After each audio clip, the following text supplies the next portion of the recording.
गणाधिपाय नमः। ॐ एकदन्ताय नमः। ॐ कपिलाय नमः। ॐ गजकर्णकाय नमः। ॐ लम्बोदराय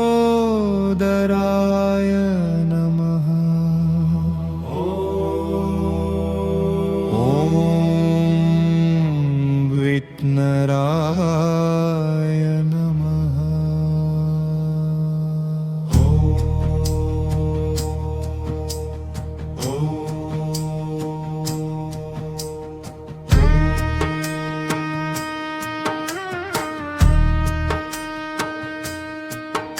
ॐ धूम्रवर्णाय नमः। ॐ भालचन्द्राय नमः। ॐ विनायकाय नमः। ॐ गणपतये नमः। ॐ वक्रतुण्डाय नमः। ॐ शूर्पकर्णाय नमः। ॐ हेरम्बाय नमः। ॐ स्कन्दाग्रजाय नमः। ॐ गजवक्त्राय नमः। ॐ कुमारगुरुवे नमः। ॐ अक्षराय नमः। ॐ मोदकप्रियाय नमः। ॐ चन्द्रशेखराय नमः। ॐ भैमातुराय नमः। ॐ मुनीश्वराय नमः। ॐ शोराय नमः। ॐ सर्वसिद्धिप्रदाय नमः। ॐ अव्ययाय नमः। ॐ सर्वतनयाय नमः। ॐ सर्वेश्वराय नमः। ॐ सुबुधाय नमः।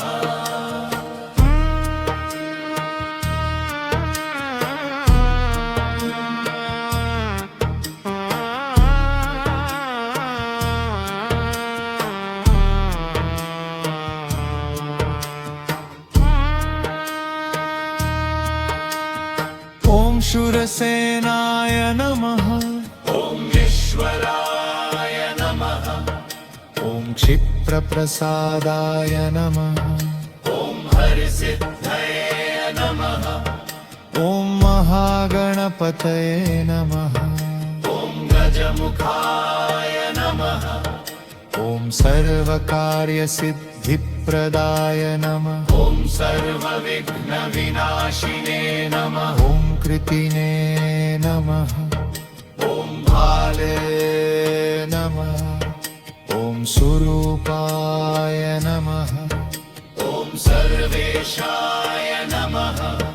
ॐ सर्वज्ञाय नमः। ॐ ईश्वरप्रियाय नमः।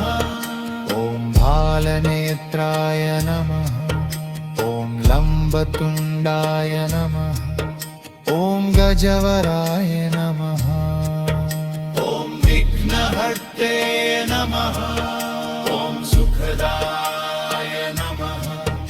ॐ मङ्गलमूर्तये नमः। ॐ सिद्धिविनायकाय नमः। ॐ सर्वकार्यकर्त्रे नमः। ॐ सर्वभूतप्रियाय नमः। ॐ भक्तवत्सलाय नमः। ॐ वक्राय नमः। ॐ महोदराय नमः। ॐ मूषकवाहनाय नमः। ॐ गणनायकाय नमः। ॐ बुद्धिविधात्रे नमः। ॐ सर्वसिद्धाय नमः। ॐ अघोरप्रियाय नमः। ॐ महाकायाय नमः। ॐ उमापुत्राय नमः। ॐ मन्तविक्रमाय नमः।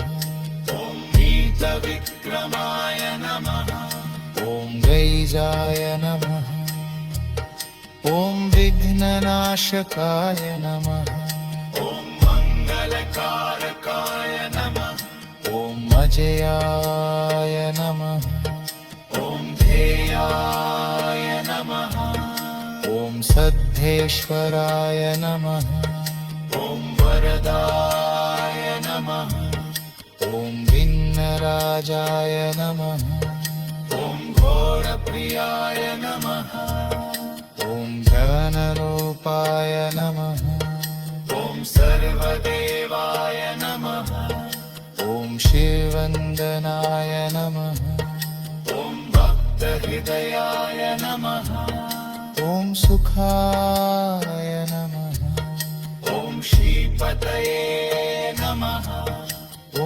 लोकप्रियाय नमः ॐ सर्वधर्माय नमः ॐ परमेश्वराय नमः ॐ मुक्त्यानिधये नमः ॐ अभितगुणाय नमः ॐ सिद्धप्रियाय नमः ॐ धर्मरूपाय नमः ॐ सर्ववन्द्याय नमः ॐ सुगुणाय नमः ॐ महाप्रतापाय नमः ॐ विघ्नविनायकाय नमः